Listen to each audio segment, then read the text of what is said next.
ইনসুইংয়ের জন্য সেমভাবেই আউটসুইং এবং ইনসুইংয়ের খুবই সিমিলার গ্রিপ, খালি একটু তোমার এই সোজা সিমটাকে যদি তুমি ধরে তোমার ডান দিকে একটু ঘুরিয়ে দাও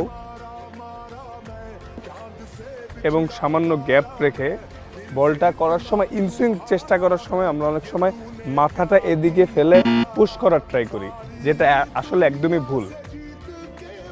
তুমি হয়তো পুশ করলে একটু ইনসুইং করবে, কিন্তু বলের পেছনের শক্তিটা কমে যাবে, বলের গতি কমে যাবে এবং ইফেক্টিভনেসও কমে যাবে।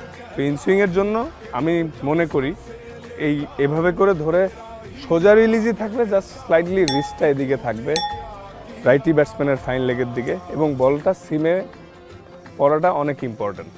তো অলমোস্ট সিমটা স্ট্রেইটই থাকবে, জাস্ট একটু ডান দিকে ঘোরানো থাকবে।